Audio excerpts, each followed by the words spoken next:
வணக்கம். சட்டமன்ற வெளியான மிகவும் முக்கியமான அறிவிப்புனே சொல்லலாம். அதனால வீடியோவை கொஞ்சம் கூட ஸ்கிப் பண்ணாம பாருங்க.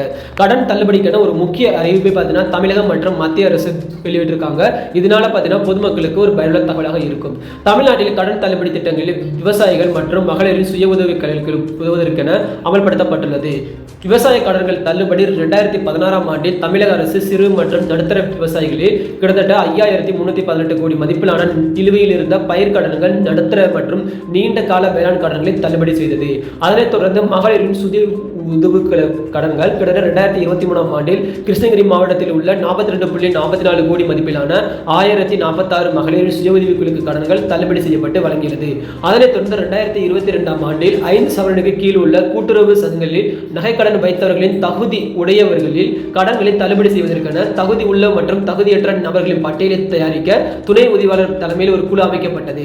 இந்த திட்டங்களில் கடன் சுமையால் பாதிக்கப்பட்டவர்களுக்கு நிவாரணம் அளிக்கின்றனர். ஆயினும் கடன் தள்ளுபடிக்கென சில சமயங்களில் கடனை திருப்ப செலுத்தும் ஊக்கத்தொகை குறைந்துள்ளது.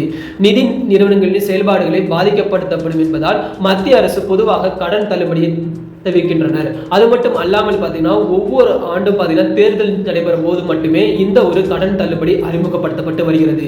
அதனைத் தொடர்ந்து இந்த அடுத்த ஆண்டு நடைபெறவிருக்கும் தேர்தலிலும் பார்த்தீங்கன்னா இந்த ஒரு கடன் தள்ளுபடி அறிவிக்கப்படலாம் என்று பொதுமக்கள் மத்தியில் பெரிய வரவேற்பை பெற்றுள்ளது. அதனால் பார்த்தீங்கன்னா பொதுமக்கள் கூட்டுறவு வங்கி கடனுக்கு சென்று 5 சவரனுக்கு கீழான வங்கி கடன்கள், அதாவது 5 சவரனுக்கு கீழான நகை கடன்களை வைத்து விட்டு வராங்க.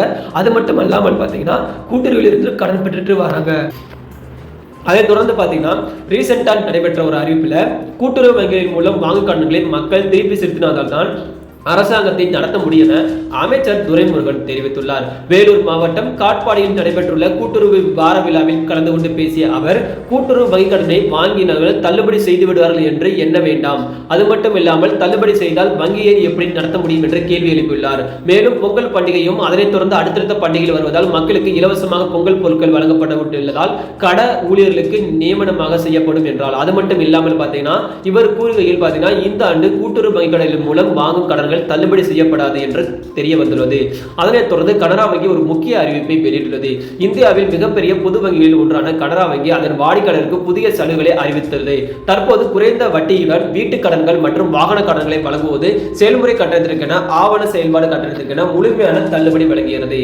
வீட்டு கடன்கள் வட்டியில் 8.40% முதல் சலுகை பார்த்தீங்கன்னா தள்ளுபடியுடன் குறைந்த வட்டி வீட்டமைப்புக்கான கனவை நினைவாக்க உதவும். செகண்ட் பார்த்தீங்கன்னா வாகன கடன்கள் வட்டி பார்த்தீங்கன்னா 8.20%. சலுகைன்னு பார்த்தீங்கன்னா வாகனங்கள் வாங்குவதற்கான குறைந்த வட்டி மற்றும் கட்டண தள்ளுபடி வழங்கப்படுகிறது. சிறப்பு அம்சம்னு பார்த்தீங்கன்னா செயல்முறை மற்றும் ஆவண கட்டணங்களில் முழுமையாக தள்ளுபடி அறிவித்துள்ளது. குறைந்த வட்டி விகிதத்தில் வீடு மற்றும் வாகனங்களை வாங்க விரும்புவதற்கு இது சிறந்த வாய்ப்பாக கருதப்படுகிறது.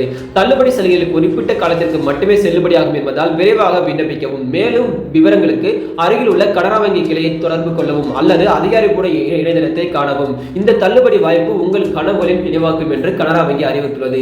நம்ம இந்த ஒரு வீடியோல பாத்தீங்கன்னா 3 முக்கிய அறிவிப்புகளை பார்த்திருக்கிறோம். இதனை தொடர்ந்து பாத்தீங்கன்னா இதே மாதிரி கடன் தள்ளுபடிக்கான புதிய அறிவிப்புகளை நீங்க தெரிஞ்சுக் கொள்வதற்கு எப்போதுமே நம்ம சேனலை இணைந்திருங்கள். அனைவருக்கும் நன்றி, வணக்கம்.